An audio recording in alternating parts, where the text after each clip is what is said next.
Mon fils et sa femme nous ont enfermés, mon mari et moi, dans le sous-sol de notre propre maison, en criant « C'est à nous maintenant ». Assise dans l'humidité, j'ai entendu mon mari murmurer « Chut ».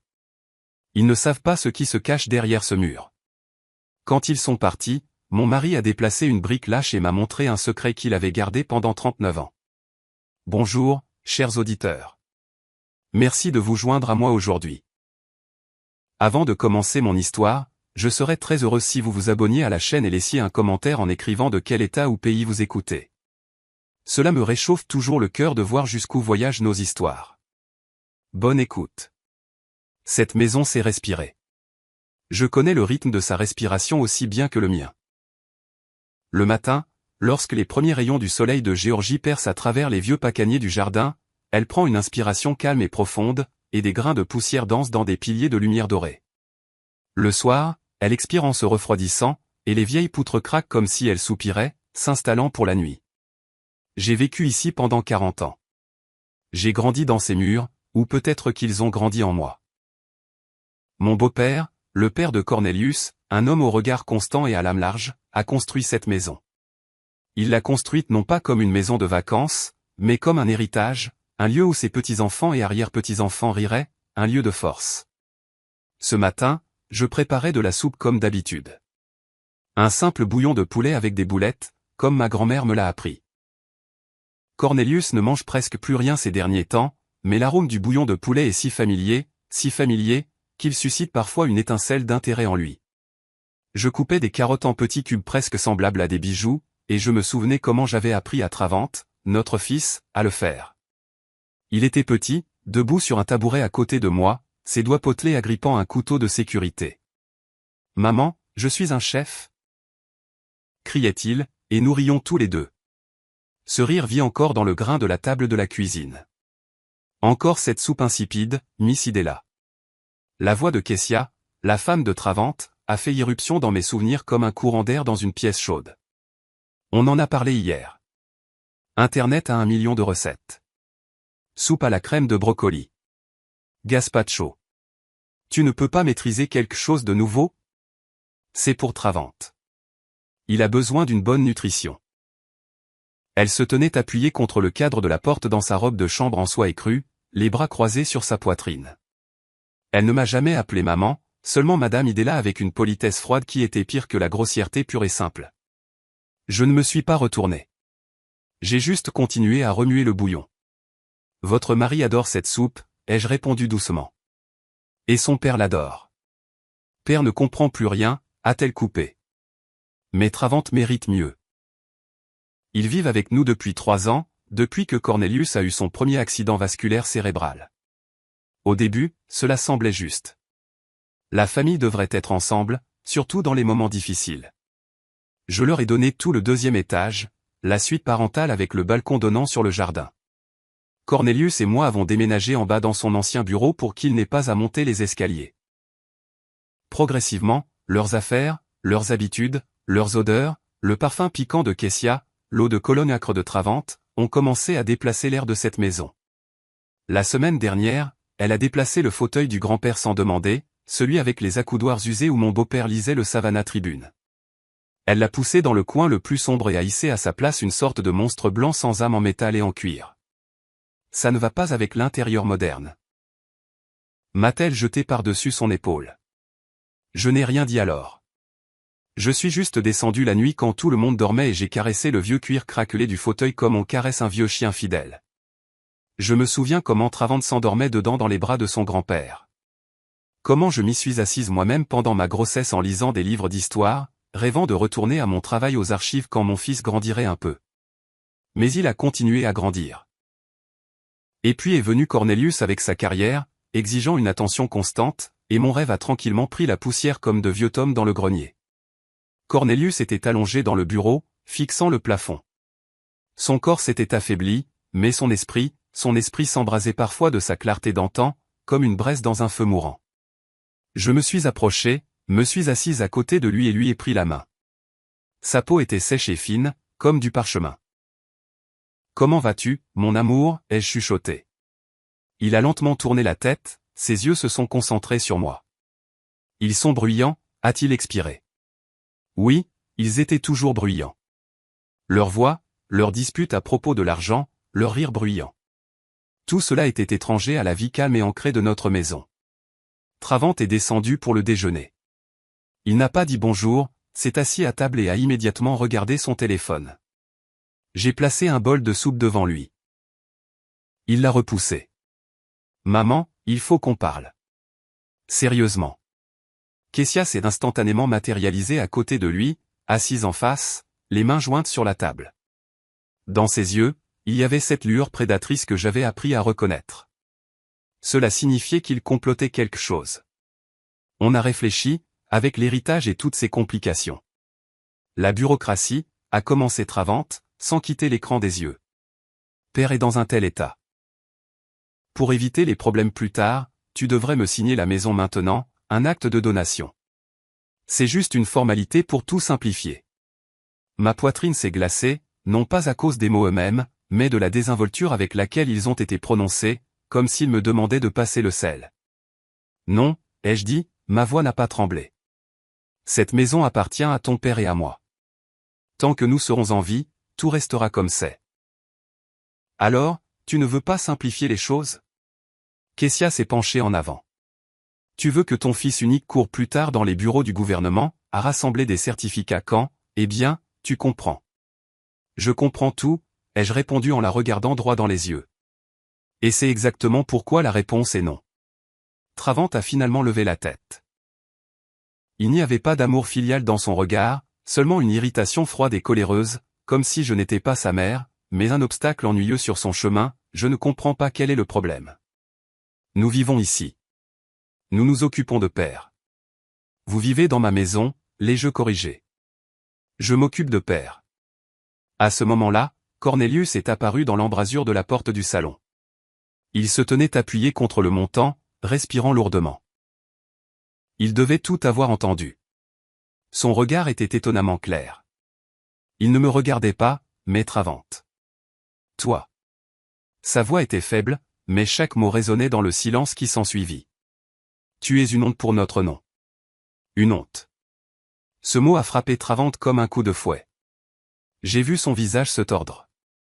Ce n'était pas seulement de la colère. C'était la rage d'un homme touché à son point le plus sensible, sa vanité, son droit de porter le nom de Dubois dont il était si fier. Toute sa vie était construite sur ce nom. Quoi, a-t-il crié, se levant si vite que la chaise est tombée avec un fracas. Une honte? Tu es fou?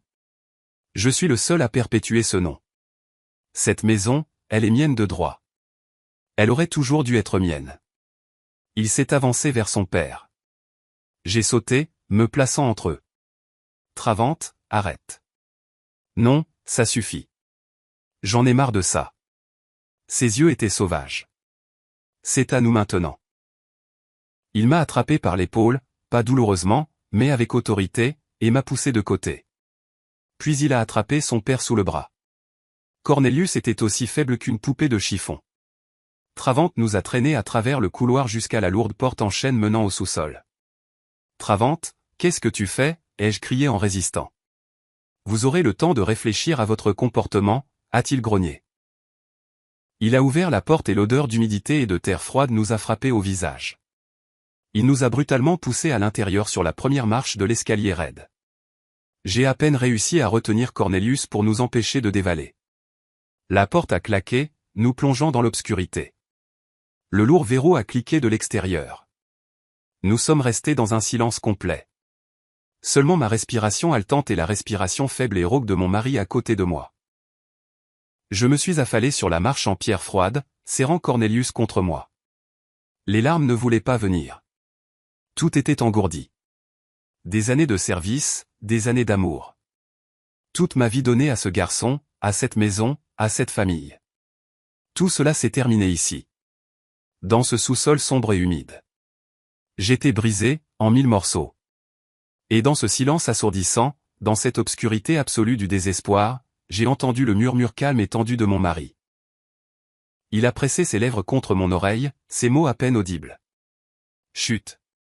Ils ne savent pas ce qui se cache derrière ce mur. Les mots de mon mari ont percé la pénombre, et je me suis figé, à l'écoute.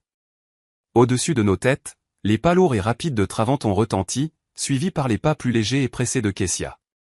La porte d'entrée a claqué si fort qu'un écho sourd a traversé le sous-sol. Un moment de silence, puis le bruit d'un moteur qui démarre, s'éloigne rapidement et s'estompe. Ils étaient partis. Nous sommes restés seuls dans le silence froid et retentissant de notre propre maison, enfermés dans son ventre de pierre. « Aide-moi » a râpé Cornelius. Sa voix était faible, mais il y avait une persistance d'acier que je ne lui connaissais pas. Je l'ai aidé à se relever. Son corps tremblait de faiblesse et de froid. Lentement, pas à pas, nous sommes descendus les marches ébréchées jusqu'au sol en terre battue. Ça sentait les légumes rassis que nous avions l'habitude de stocker, l'argile humide et l'oubli. La seule source de lumière était une mince bande qui filtrait dessous la porte du haut. Dans cette pénombre, je pouvais à peine distinguer les formes de vieilles étagères couvertes de toiles d'araignée et de bocaux vides empilés dans un coin.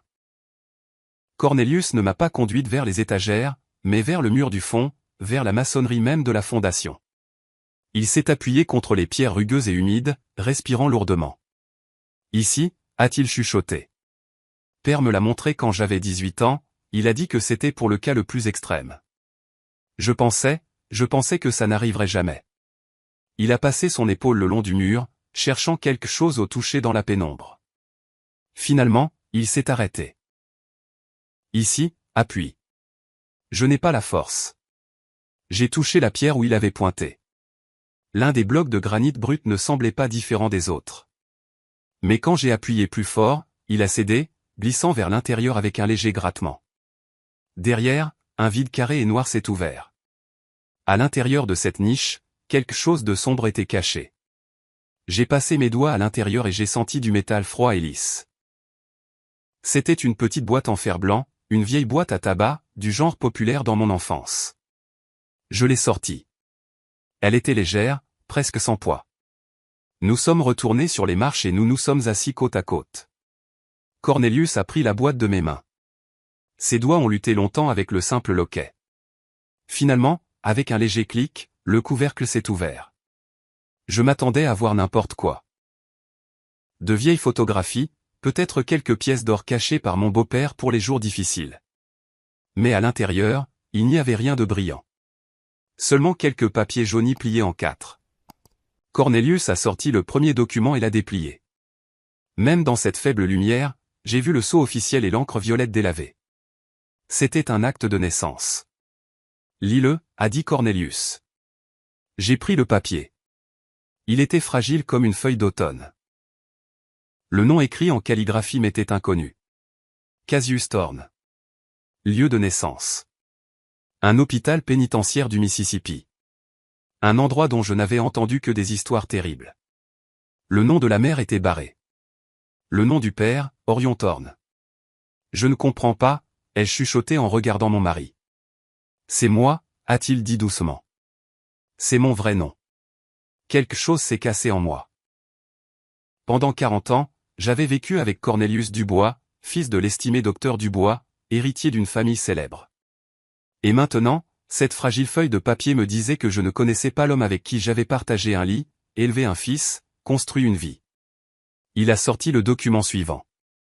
Un décret d'adoption. Cassius Thorne adopté par le citoyen Dubois Langston James. Le nouveau fils reçoit le nom de famille Dubois et le prénom Cornelius. Tout était certifié par des tampons officiels secs.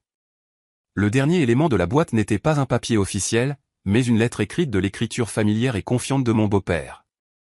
Cornelius me l'a tendu. Fils, ai-je lu mentalement, luttant pour déchiffrer les mots dans l'obscurité.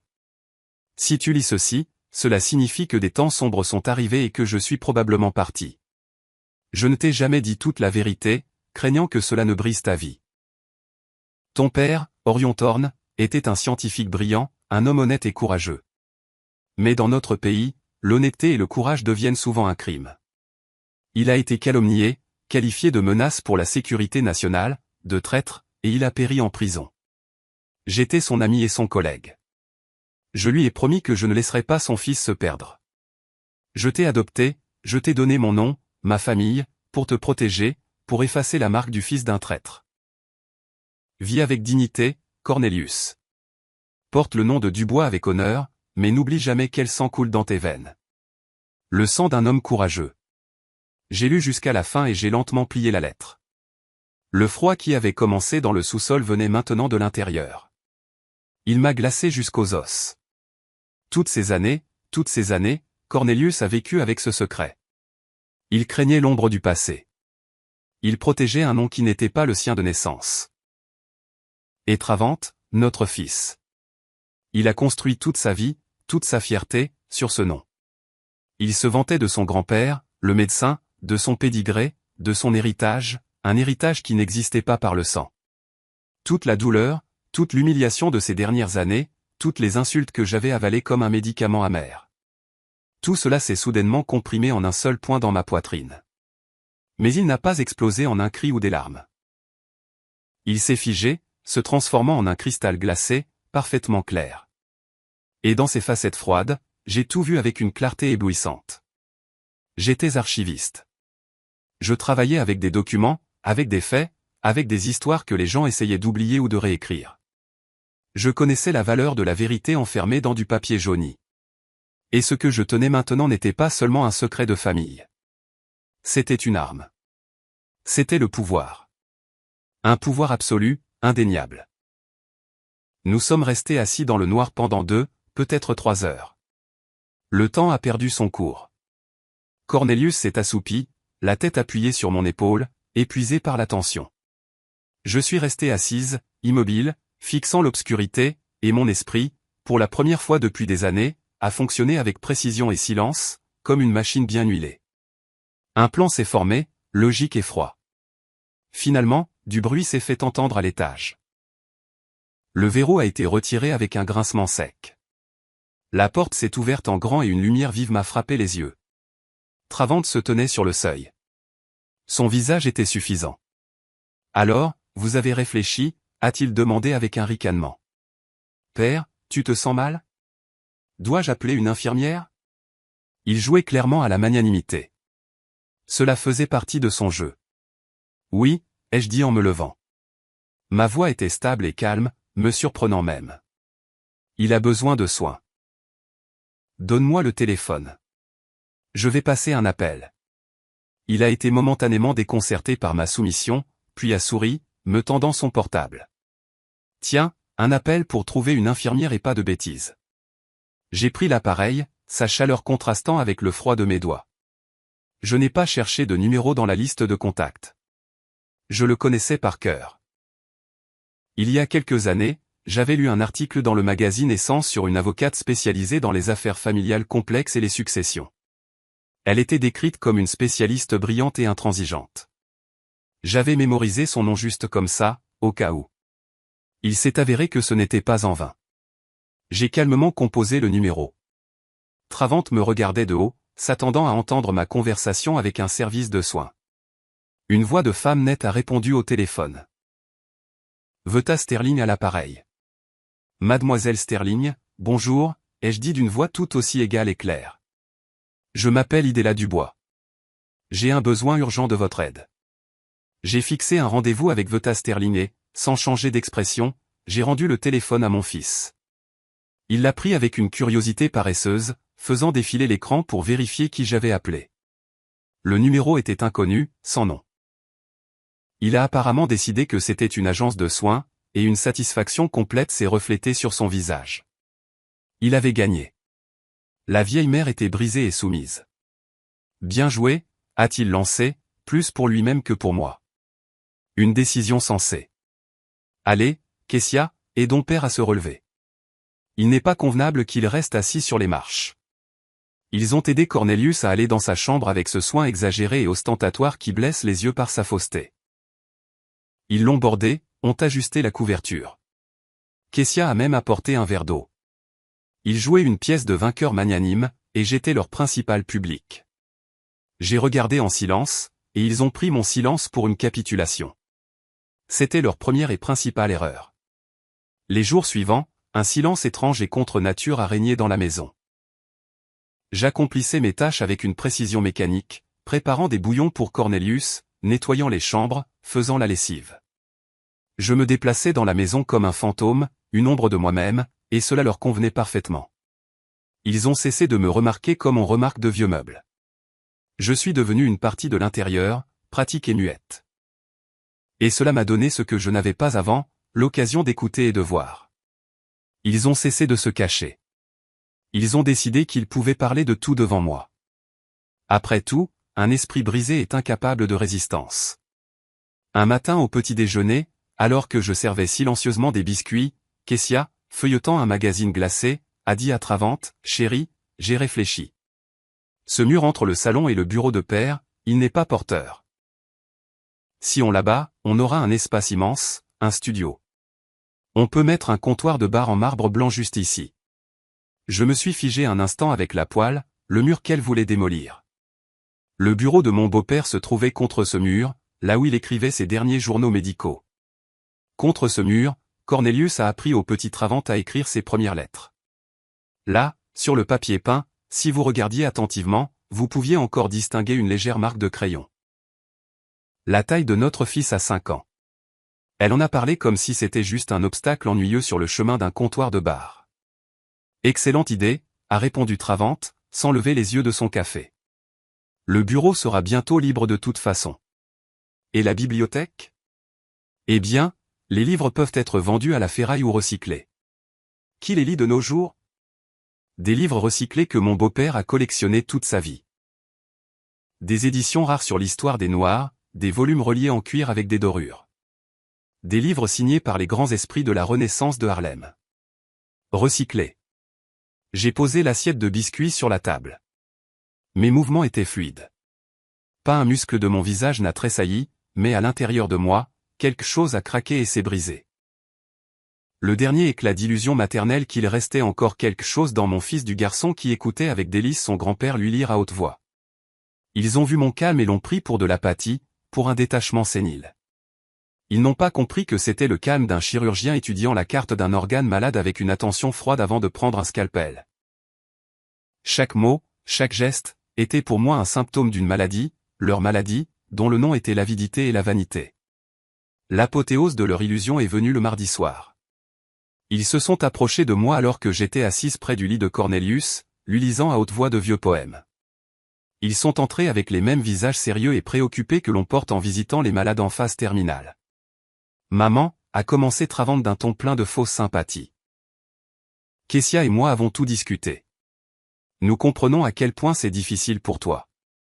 Toutes ces inquiétudes, la maison, père, tu as consacré toute ta vie pour nous. Tu mérites un repos. Kessia a immédiatement renchéri, posant sa main manucurée sur mon épaule. Le contact était léger, mais j'ai senti le froid s'infiltrer sous ma peau. Nous avons trouvé un endroit merveilleux pour vous, Miss Idella. Une communauté de vie pour personnes âgées, pas une maison de retraite. Non, un établissement d'élite juste à l'extérieur d'Atlanta, Pine Forest, un étang, 4 repas par jour, des soins médicaux 24h24 et 7h7. Vous aurez votre propre chambre confortable. Vous pourrez marcher, lire, socialiser avec des gens de votre âge. Nous vous rendrons visite le week-end. Ils m'ont regardé en attendant de la gratitude. Ils croyaient sincèrement qu'ils me rendaient service. Ils m'offraient, à moi, la maîtresse de cette maison, une chambre confortable en échange de mon passé, de ma vie, de tout ce qui m'était cher. Ils proposaient de m'arracher à la terre dans laquelle j'avais pris racine, et de me transplanter dans un pot fourni par le gouvernement, pour que je m'y fane tranquillement, sans les empêcher de construire leur vie sur les os de la mienne. J'ai levé les yeux vers eux. J'ai regardé Travante, son visage si semblable à celui de mon père et en même temps si étranger. J'ai cherché en lui au moins quelque chose, une ombre de doute, une étincelle de honte, mais je n'en ai trouvé aucune. Il n'y avait que la confiance en sa propre droiture et une légère contrariété de devoir perdre du temps avec ses sentiments. À ce moment-là, la dernière goutte de mon amour maternel est morte. Elle ne s'est pas évaporée dans la colère, ne s'est pas noyée dans les larmes. Elle a simplement cessé d'être comme si un ressort s'était cassé dans une vieille horloge et que le pendule qui oscillait depuis 40 ans s'était arrêté pour toujours. J'ai regardé cet homme et j'ai vu devant moi non pas un fils mais un étranger calculateur et cruel avec mes yeux. Et cette prise de conscience n'a pas apporté de douleur mais une étrange libération froide. Je ne lui devais plus rien. Ni amour, ni pardon, ni pitié. C'est une offre très généreuse. Ai-je dit doucement. Ma voix était creuse mais stable. Je dois réfléchir. Bien sûr, bien sûr.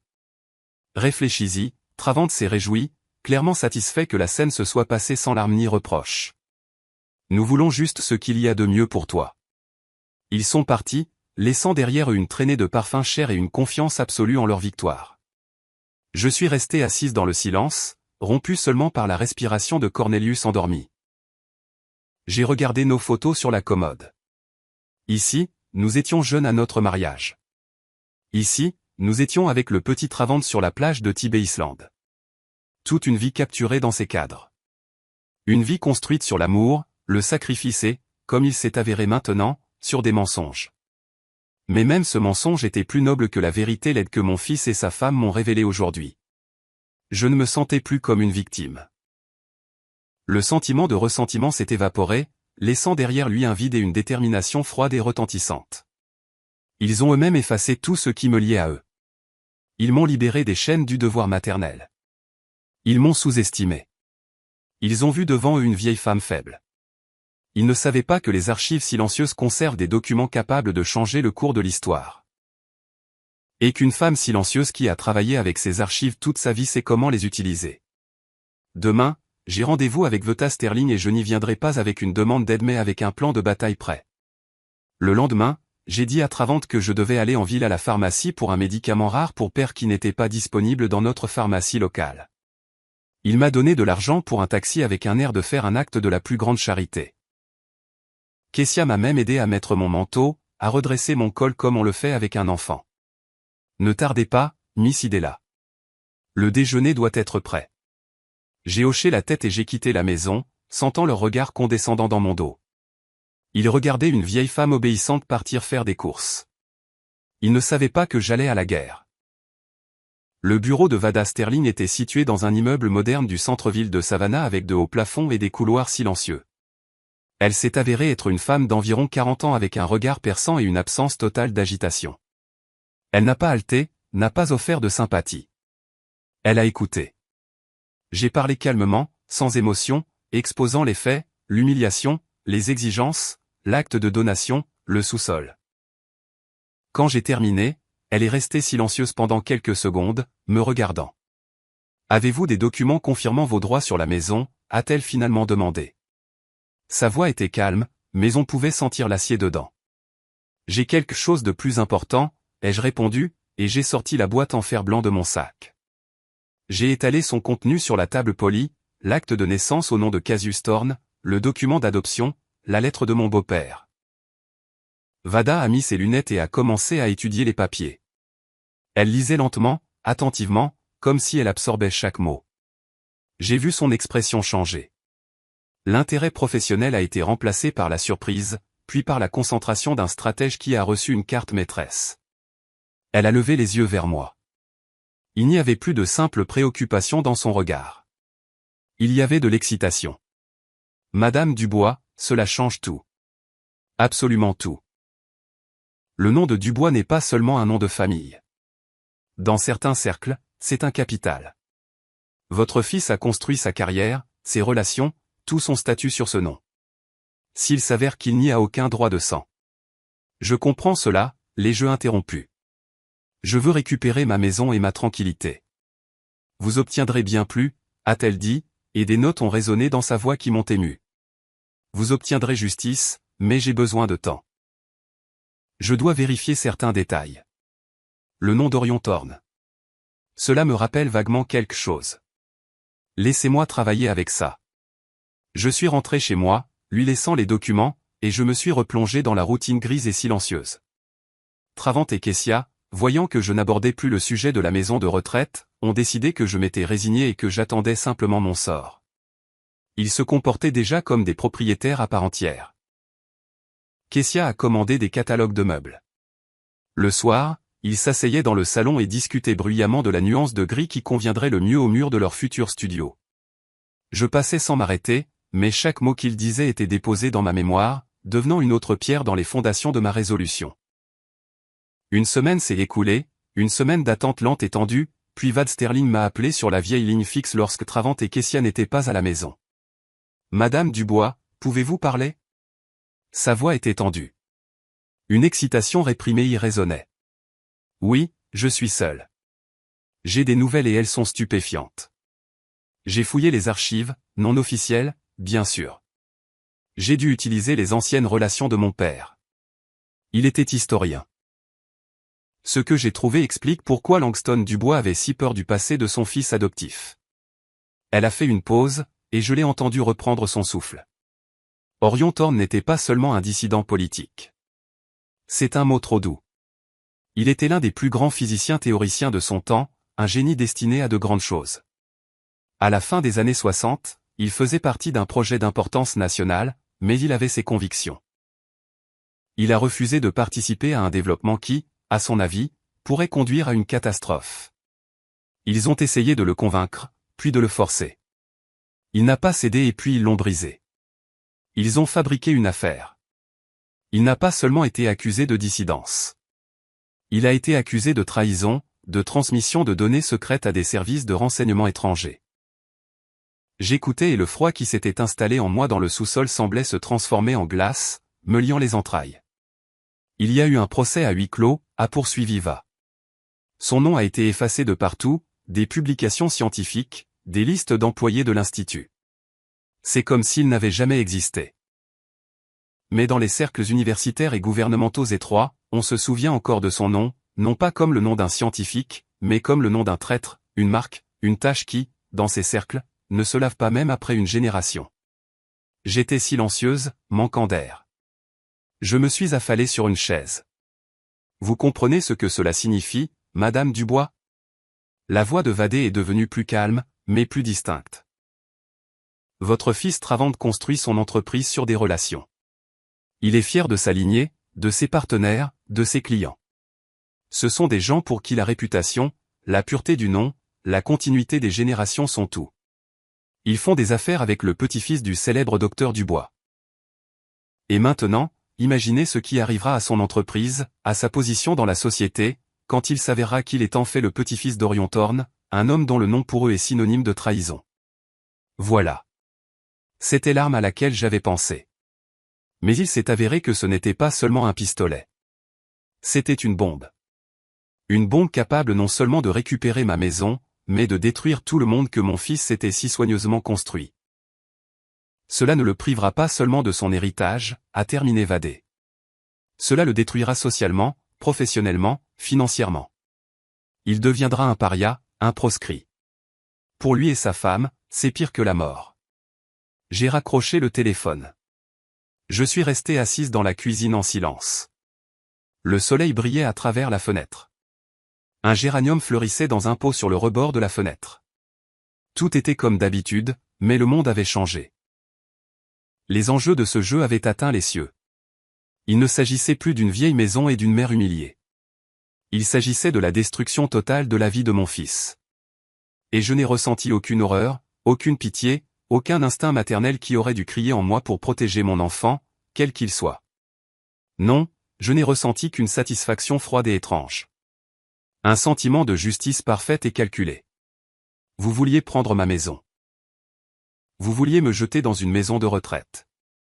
Vous vouliez effacer ma vie comme une entrée inutile dans un livre. Très bien. Voyons ce que ça fait quand votre vie est effacée. Quand toute votre existence, construite sur l'orgueil et les mensonges, se transforme en poussière d'un seul souffle de vérité. Je me suis levé et je suis allé à la fenêtre. J'ai regardé le jardin que j'avais planté de mes propres mains, le vieux pacanier sous lequel le petit Travant jouait. Je lui disais au revoir, non pas à l'homme qui vivait maintenant au 2e étage, mais à ce garçon que j'ai autrefois aimé plus que la vie elle-même. Lui dire au revoir pour toujours parce que je savais que j'appuierais sur la gâchette sans hésitation. Je me suis éloigné de la fenêtre quand j'ai entendu le bruit d'une voiture qui s'arrêtait. Ils étaient de retour. Mon cœur n'a pas battu la chamade. Il battait régulièrement, froidement, mesurant les secondes jusqu'au début de la fin.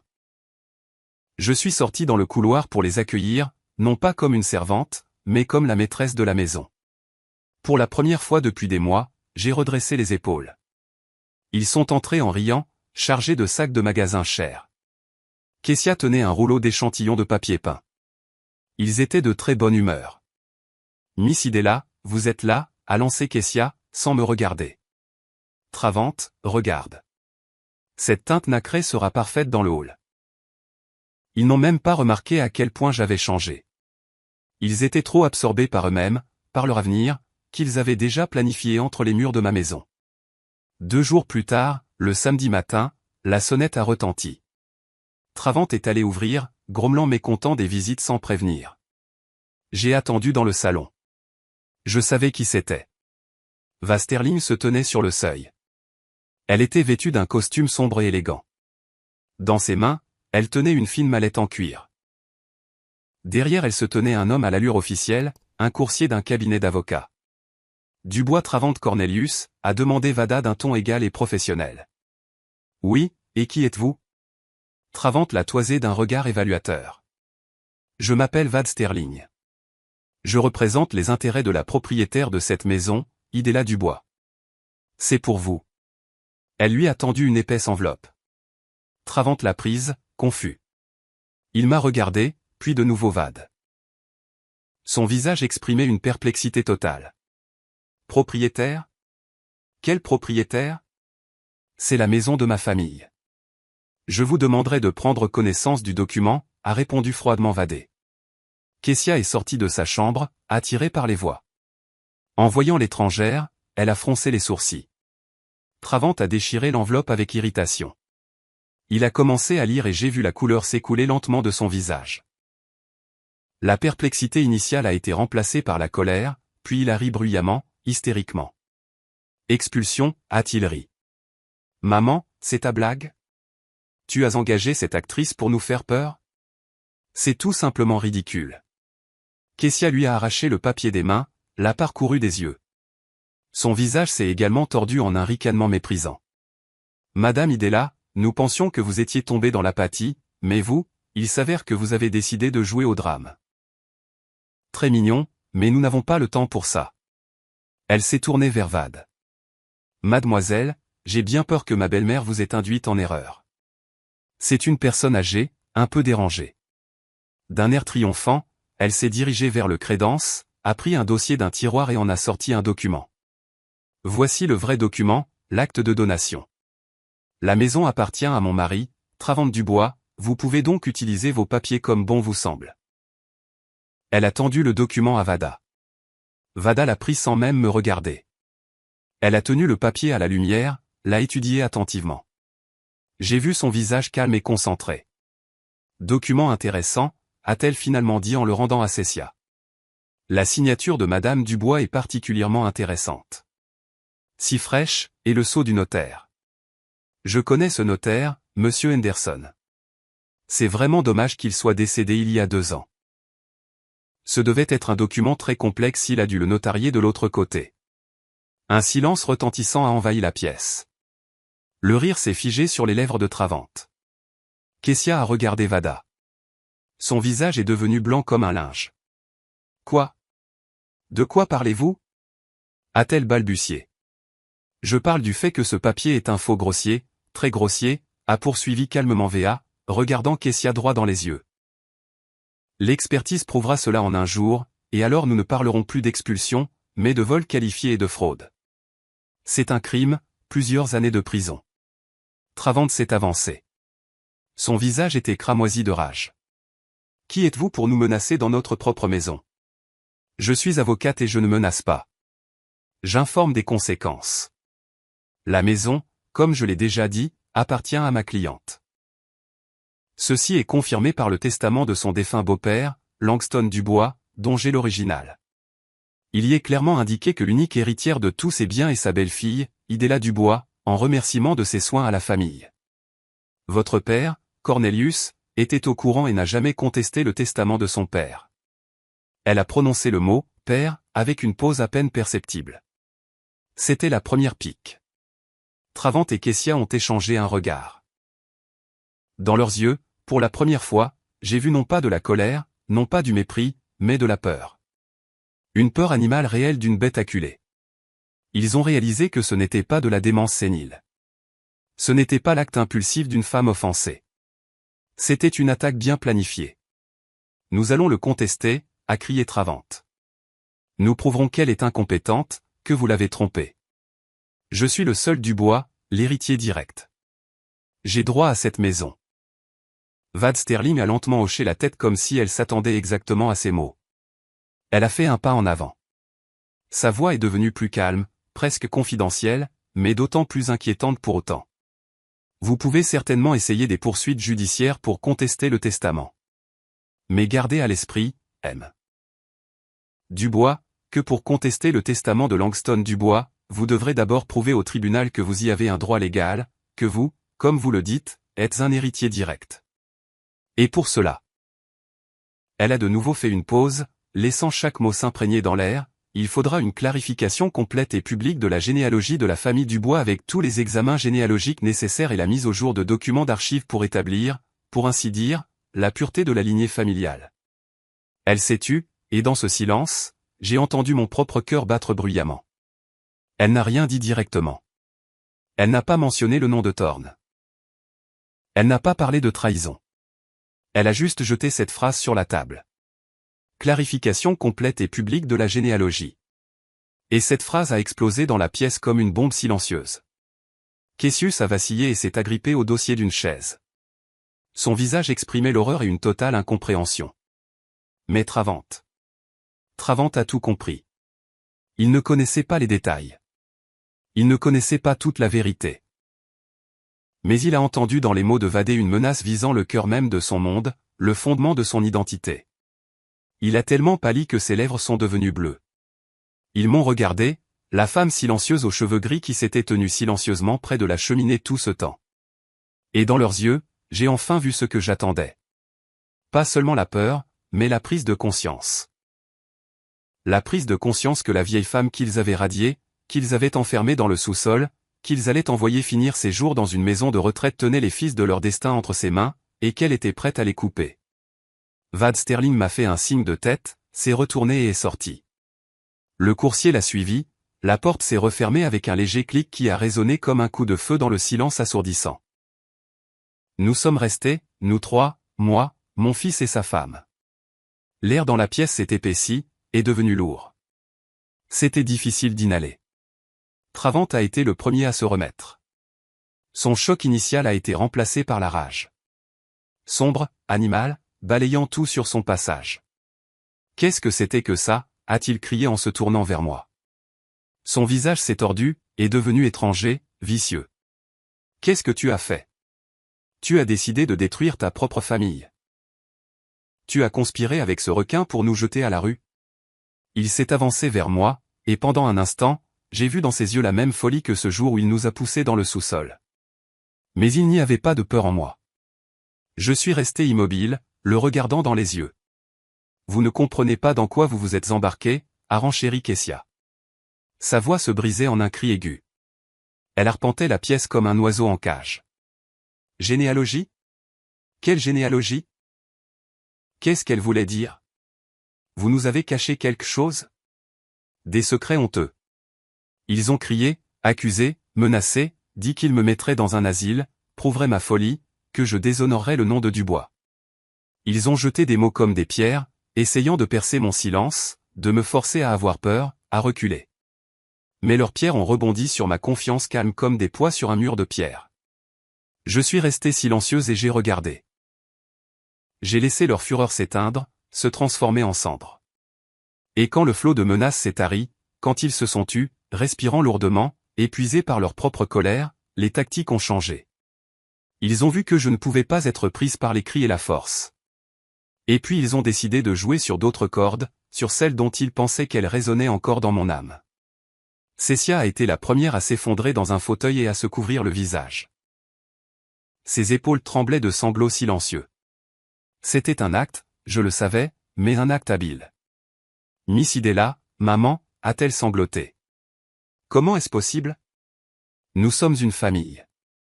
Nous vous aimons. Nous voulions ce qu'il y a de mieux. Nous avons pensé à votre avenir, à votre tranquillité d'esprit. Oui, peut-être que nous nous sommes trompés. Nous nous sommes emportés. Mais est-ce que ça vaut la peine de tout détruire pour ça? Travant s'est approché et s'est accroupi devant moi. Il a essayé de me prendre le coude, mais je me suis légèrement écarté, et il a retiré sa main. Il a levé les yeux vers moi. Il n'y avait plus de rage dans ses yeux. Maintenant, un chagrin fin et une blessure filiale y éclaboussaient. Maman, a-t-il dit doucement, avec âme, souviens-toi de tout ce qui s'est passé. Souviens-toi comment tu m'as élevé. Tu m'as tout donné. Tu as sacrifié ta carrière, tes rêves pour moi pour que je devienne ce que je suis. Peux-tu vraiment détruire tous à toi-même maintenant? Tous ces sacrifices n'étaient-ils que pour me chasser de ma propre maison à la fin? Il a parlé de mes sacrifices. Lui qui ne les avait jamais appréciés de sa vie. Lui qui les prenait pour acquis. Maintenant, il les sortait comme une vieille bannière poussiéreuse en essayant de se cacher derrière. Je suis ton fils, maman. Sa voix tremblait. Et cette fois, cela semblait presque sincère. La peur est une bonne actrice. Ton seul sang, ta continuation. Tout ce que je le fais pour l'avenir de notre famille, de notre nom, pour que le nom de Dubois résonne encore plus fort. C'est ton honneur aussi. L'honneur de père, l'honneur de grand-père. Il a parlé et je l'ai regardé. Et pour la première fois de tout ce temps, j'ai ressenti autre chose que de la colère froide et de la détermination. C'était de la pitié. Une pitié profonde, perçante, presque insupportable. Pas pour mon fils, mais pour cet homme assis à mes pieds. Pour un homme dont la vie s'est avérée être un château de cartes construit sur le sable du nom de quelqu'un d'autre. Il s'accrochait si désespérément à ce nom, à ce mythe, parce qu'il n'avait rien d'autre. Sans le nom de Dubois, il n'était personne. Il attendait une réponse. Il attendait des larmes, des reproches, peut-être même le pardon. Il attendait que le cœur maternel faiblisse. Mais il était silencieux. Il s'était transformé en pierre ce jour-là dans le sous-sol. J'ai soupiré lentement et quand j'ai parlé, ma voix a résonné dans le silence de la pièce si calme et distincte qu'ils ont tous les deux sursauté. La maison est le cadet de vos soucis, Travante. Il m'a regardé sans comprendre. Tu as vécu toute ta vie, ai-je poursuivi, le regardant droit dans les yeux, sans jamais détourner le regard, en t'appropriant un héritage qui n'a jamais été le tien. Le respect que tu exigeais, le nom sur lequel tu as construit ta vie, ton entreprise, ta fierté, tout cela est un fantôme. Je me suis tu. Je n'ai rien expliqué. Je n'ai pas nommé Thorne. Je n'ai pas raconté l'histoire de son vrai grand-père. J'ai juste laissé cette phrase en suspens dans l'air entre nous, un fantôme. J'ai vu son cerveau travailler, comment il essayait frénétiquement de comprendre ce que je voulais dire. J'ai vu la peur commencer à prendre forme dans ses yeux. La forme de quelque chose d'inconnu mais de monstrueux. Quoi? Qu'est-ce que tu dis, a-t-il chuchoté. Quel héritage? Quel nom? Je suis un Dubois. Mon père est Cornelius Dubois. Mon grand-père est Langston Dubois. Ton grand-père Langston Dubois était un grand homme, ai-je dit doucement. Et très noble. Il a donné son nom à ton père pour le sauver. Et toi, tu as transformé ce nom en une marchandise, un bouclier pour ta vanité, et tu l'as déshonoré. Père avait raison. Je l'ai laissé deviner le reste lui-même. Je connaissais l'imagination de mon fils. Je connaissais ses plus grandes peurs, la peur de n'être personne, la peur de se révéler être un imposteur. Je voyais ces peurs prendre vie dans ses yeux maintenant, alimentées par mon silence. Il pouvait imaginer n'importe quoi. L'illégitimité, une honte secrète dans la lignée, n'importe quelle saleté qui pourrait tacher le nom brillant de la famille Dubois. Et n'importe laquelle de ces suppositions était une torture pour lui. Je lui ai donné cette matière à réflexion, ce poison qui l'empoisonnerait lentement de l'intérieur. L'horreur de l'inconnu était mon allié le plus puissant. Kessia regardait de moi à son mari, ne comprenant rien. Elle voyait seulement que son Travante fort et confiant était assis par terre, écrasé par quelques-unes de mes phrases. Je me suis levé. Je me sentais très fatigué, mais en même temps étonnamment légère. On vous a donné 3 jours pour déménager vos affaires, ai-je dit en me dirigeant vers la porte de ma chambre. Je vous conseillerais de ne pas perdre ce temps en dispute. Je suis entré dans la chambre et j'ai fermé la porte derrière moi. Je n'ai pas entendu ce qu'ils ont dit après ça. Je suis juste allé au lit où Cornelius dormait et je me suis assise à côté de lui. Je lui ai pris la main. Elle était chaude. J'ai regardé son visage paisible et j'ai pensé au lourd fardeau qu'il avait porté toute sa vie et au prix terrible que notre fils a payé parce que ce fardeau n'a jamais été levé à temps. 3 jours se sont écoulés dans un silence épais et tendu. Ils n'ont pas déménagé. Je les ai vus chuchoter pendant des heures, enfermés dans leur chambre. leur téléphone n'arrêtait pas de sonner. Je savais qu'ils n'abandonneraient pas. Ils préparaient leur dernier coup désespéré, et j'étais prête. Le soir du 3e jour, Travant est entré dans ma chambre. Il était vêtu d'un costume cher. Son visage était pâle, mais déterminé. Une sorte de confiance fiévreuse et contre nature était apparue en lui. « Demain à 11h à notre maison de ville », a-t-il dit d'une voix sèche. « Conseil de famille, tout le monde sera là. Oncle Peter, tante Vera, mes principaux partenaires commerciaux. Tu dois être là et amener ton avocate aussi. On verra qui gagne. » Il s'est retourné et est parti sans attendre de réponse.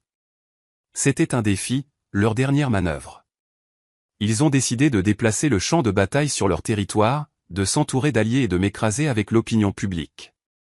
Ils allaient organiser un procès-spectacle où je serais l'accusée folle. Une vieille femme vengeresse qui était tombée sous l'influence d'une avocate prédatrice. Ils voulaient me déclarer incompétente et ainsi prendre le contrôle de moi et de la maison. C'était une décision intelligente, mais ils m'ont encore sous-estimé. Le lendemain, précisément à 11h, Onkaka Sterling et moi sommes entrés dans le salon de leur appartement en ville. C'était un immense espace sans visage meublé de meubles chers mais froids, et il était plein de monde. Nos parents étaient là, que je n'avais pas vus depuis plusieurs années. Le cousin de Cornelius, Peter, un important fonctionnaire de la ville, sa femme Vera, drapée de perles. Il y avait aussi des gens qui m'étaient inconnus avec des visages d'affaires dures, de toute évidence ces mêmes partenaires dont l'opinion Travant appréciait tant. Travant et Kessia se tenaient au centre en maître de la situation. Kessia versait de l'eau dans des verres, jouant l'hôtesse gracieuse. Travant se comportait avec cette solidité soulignée qui était censée inspirer confiance. Quand nous sommes entrés, toutes les conversations ont cessé. Tous les yeux se sont tournés vers moi. J'ai senti leur curiosité, leur jugement, leur pitié. Pour eux, j'étais la cause d'un drame familial gênant.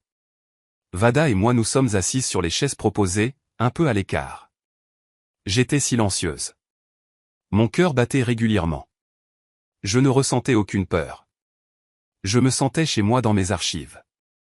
Avant de poser de vieux documents sur la table pour rétablir la vérité, Travant a commencé à parler. Sa voix était pleine de chagrin et de noblesse. Il a parlé de son amour et de son respect pour sa mère, de la difficulté qu'il avait à voir son état. Il a fait allusion à une raison obscurcie, à une susceptibilité sénile, à la facilité avec laquelle les personnes âgées sont manipulées. Il n'a jamais appelé Vad par son nom une seule fois. Il n'a parlé que de cette femme, une avocate sans scrupules qui s'est insinuée dans la confiance d'une personne malade pour son profit. Il a raconté comment lui et Kessia s'occupaient de père et de mère, comment il voulait leur assurer une vieillesse tranquille et sûre dans le meilleur établissement. Son discours était calibré. Chaque mot a fait mouche. Il a peint un tableau dans lequel il était un fils aimant et souffrant, et moi une mère trompée et ingrate. Il a parlé longtemps. Les parents ont hoché la tête avec sympathie. Les partenaires ont regardé avec compréhension. J'ai vu la balance pencher en sa faveur.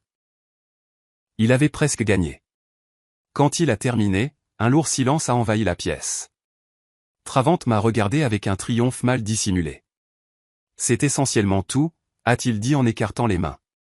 Nous voulons seulement protéger maman d'elle-même et des influences extérieures. Nous parlons de tutelle, sinon elle fera des bêtises, se privera, elle et père, d'un toit au-dessus de leur tête. Alors Vad s'est levée. Elle n'a pas discuté ni ne s'est excusée. Elle s'est calmement dirigée vers la table au centre de la pièce. Tout ce que Monsieur Dubois a dit est très touchant, a-t-elle commencé d'une voix égale. Mais passons des émotions aux faits. Les faits sont têtus. Monsieur Dubois prétend qu'il agit dans l'intérêt de sa mère, craignant qu'elle ne perde la maison. Mais voici un document. Elle a sorti une copie de l'acte de donation falsifié de sa mallette et l'a posé sur la table. Le document que M. Dubois et sa femme ont présenté comme base de leurs droits sur la maison. Un document selon lequel Madame Dubois a déjà perdu sa maison. Elle a fait une pause. Et voici, elle a placé une autre feuille à côté, la conclusion d'une analyse graphologique confirmant que la signature est fausse et un certificat des archives de la Chambre des notaires indiquant que le notaire qui aurait certifié ce papier est décédé 2 ans avant sa signature. Un murmure a parcouru la pièce. Oncle Peter a froncé les sourcils, a enlevé ses lunettes. Les partenaires de Travant ont échangé des regards. L'image du fils aimant a commencé à se fissurer. Ce ne sont que des insinuations, a crié Travante, mais il n'y avait plus de confiance dans sa voix. Ce sont des documents, la coupe évadée. Et maintenant, avec votre permission, ma cliente va parler. Elle n'a pas besoin de tutelle. Elle a besoin d'être entendue. Tous les yeux se sont de nouveau tournés vers moi. Je me suis lentement levé. Je n'ai pas regardé Travante. J'ai regardé les visages des gens dans cette pièce. Bonjour, ai-je dit. Ma voix n'a pas tremblé. C'était la voix d'une archiviste habituée à parler de faits. Mon fils a parlé de l'héritage de la famille Dubois, de l'honneur. J'ai consacré toute ma vie au service de cette famille et à la préservation de son histoire. Par conséquent, permettez-moi de clarifier. J'ai sorti un autre dossier de mon sac. L'héritage, ce n'est pas seulement une maison et de l'argent. C'est avant tout la mémoire et la vérité. Voici, j'ai posé la lettre de mon beau-père sur la table. C'est une lettre de mon beau-père, Langston Dubois, à son fils adoptif, mon mari, Cornelius. Il y parle d'amour, de devoir, de noblesse. Il y raconte comment il a sauvé un orphelin en lui donnant son nom. C'est le véritable héritage de la famille Dubois. L'amour et le sacrifice de soi. J'ai parlé calmement, exposant devant eux l'histoire de ma famille comme un solitaire. Je leur ai dit la vérité, pas toute la vérité. Je n'ai pas nommé Orion Thorne. Je n'ai pas parlé de trahison. L'honneur de la famille, même d'une famille comme celle-ci, je ne voulais pas le souiller publiquement. J'ai simplement dit que Cornelius était un fils adoptif, le fils d'un scientifique réprimé que Langston Dubois a sauvé du système, en lui donnant son nom et son amour.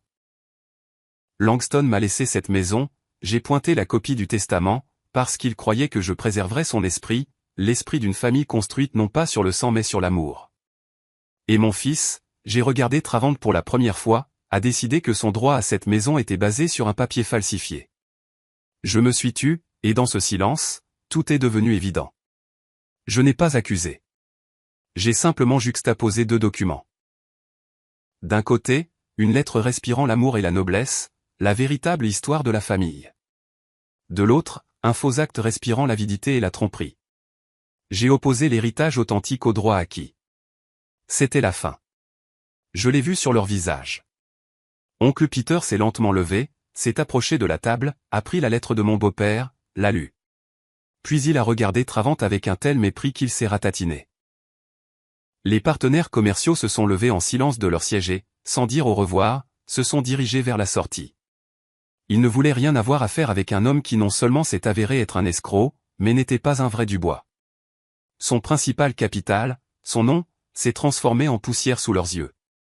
Kessia se tenait agrippée au bras de son mari. Son visage était gris d'horreur. Elle regardait les invités qui partaient, les ruines de leur monde. Et je pense qu'à ce moment-là, elle le détestait. Travante se tenait au milieu de la pièce, complètement seul. Il était brisé, détruit, et non par un tribunal, non par la police. Il a été détruit par la vérité que j'avais soigneusement, comme un archiviste, mise en lumière.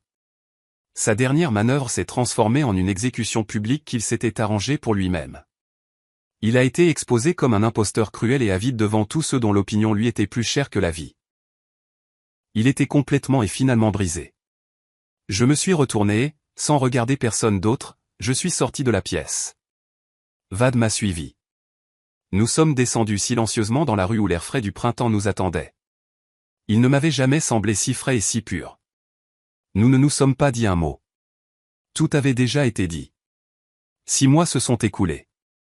L'automne a pris ses droits, peignant le jardin d'or et de pourpre.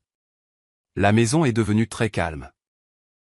Ce silence ne me déprime plus. Il était curatif comme une compresse froide sur une blessure.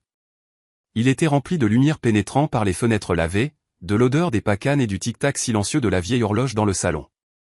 Cornelius est décédé à la fin de l'été, tranquillement dans son sommeil, dans son lit. Son cœur épuisé s'est simplement arrêté. Je lui ai tenu la main jusqu'à la toute fin. Nous n'avons pas parlé de Travante. Nous n'avons pas parlé du passé. Nous avons parlé de notre jeunesse, de notre premier rendez-vous à Forestside Park, de l'air drôle qu'il avait en essayant de réparer un robinet qui fuyait. Nous nous sommes dit au revoir. Et quand il est parti, je l'ai pleuré. Pas le mari portant le nom de quelqu'un d'autre, mais mon Cornelius, le seul homme que j'ai aimé. Je l'ai enterré à côté de son père adoptif, Langston Dubois. Deux hommes nobles dont les histoires se sont avérées si étroitement liées, reposent maintenant côte à côte. Travant n'était pas aux funérailles. Lui et Kessia ont disparu. Ils ont déménagé de l'appartement en ville, le vendant pour rembourser des dettes dont je n'avais même pas soupçonné l'existence. Leur monde, construit sur le prestige du nom Dubois, s'est effondré en une seule journée. Les partenaires se sont détournés. Les amis ont cessé de répondre aux appels. La société dans laquelle ils voulaient embrayer les a expulsés. J'ai entendu par des parents éloignés qu'ils avaient déménagé dans une petite ville de province en Alabama, où Kessia a trouvé un emploi de réceptionniste dans un salon de beauté.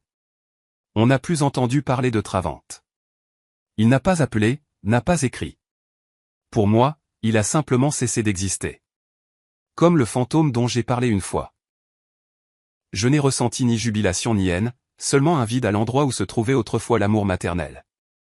Aujourd'hui, je suis descendu au sous-sol, mais ce n'était plus la crypte sombre et humide où ma renaissance avait commencé. J'ai engagé des ouvriers.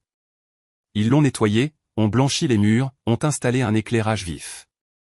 Le long des murs se trouvaient maintenant non pas des étagères poussiéreuses avec des bocaux, mais de nouvelles étagères en pain sentant la résine. Au centre, un grand et solide établi, ma table. Ce sous-sol, autrefois ma prison, est devenu mon sanctuaire, mes archives personnelles, l'endroit où je suis enfin revenu à moi-même. J'ai lentement disposé de vieilles photographies, des lettres, des documents sur la table. Toute ma vie, j'ai été la gardienne des histoires des autres, de l'histoire de la famille Dubois, de l'histoire de mon mari, de l'histoire de mon fils. Je les ai soigneusement collectionnés, catalogués, protégés. Maintenant, le temps est venu de rassembler les miennes. J'ai pris un nouvel album avec des pages blanches dans une reliure en cuir rigide. Sur la première page, j'ai soigneusement placé la lettre de Langston Dubois, un document sur l'amour et la noblesse qui est devenu la pierre angulaire de cette histoire. À côté, j'ai placé une photographie, pas celle de mon mariage, pas une photo avec mon fils, mais une autre, petite, en noir et blanc, prise il y a de nombreuses années. On y voit une jeune fille avec des lunettes et des cheveux courts, assise à un bureau rempli de vieux tomes, regardant l'objectif avec délice. C'était moi, Idella, une étudiante en histoire de 20 ans au Spelman College, amoureuse de sa profession, pleine d'espoir et de projets, la moi que je m'étais ensevelie sous les décombres des obligations familiales et des sacrifices. J'ai regardé cette fille et j'ai souri. Je marchais vers elle depuis si longtemps. À travers 40 ans de service aux autres, à travers la trahison et la douleur, à travers le froid du sous-sol, je l'ai enfin trouvée. Je n'étais plus seulement une gardienne, je suis devenu une auteure, l'auteur de ma propre histoire, dans laquelle j'ai moi-même décidé ce qui était important et ce qu'il fallait laisser dans le passé. Je n'ai rien rayé. Ni la joie de la maternité, ni l'amertume de la déception. Mais maintenant, je plaçais les accents moi-même. J'ai donné aux événements le sens que je considérais comme vrai. J'ai terminé mon travail et je me suis dirigé vers la petite fenêtre haute du sous-sol que les ouvriers avaient percée à ma demande. Elle donnait directement sur le jardin. D'en bas, le monde avait l'air différent. Je ne voyais pas les troncs des arbres mais leurs racines qui s'enfonçaient profondément dans la terre. Je voyais les feuilles mortes qui deviendraient de la terre pour une nouvelle vie au printemps. J'ai posé une tasse de thé chaud sur le rebord de la fenêtre. L'arôme de l'Earl Grey se mêlait à l'odeur de la terre et du feuillage flétri. La vapeur de la tasse montait vers la vitre, et le monde extérieur à la fenêtre est devenu un peu flou, comme une vieille aquarelle. J'ai pris une gorgée. C'était calme dans la maison. Calme dans mon âme. Pour la première fois depuis de très nombreuses années, je ne me sentais pas comme la femme de quelqu'un, la mère de quelqu'un, la belle-fille de quelqu'un. J'étais simplement Idella, une femme regardant par la fenêtre de sa maison son jardin. Une femme qui n'est plus définie par ses sacrifices passés mais par cet avenir calme et conscient qu'elle s'est construit. J'étais libre, absolument, complètement, jusqu'à mon tout dernier souffle. Libre. C'est là que mon histoire se termine. Merci d'avoir passé ce temps avec moi.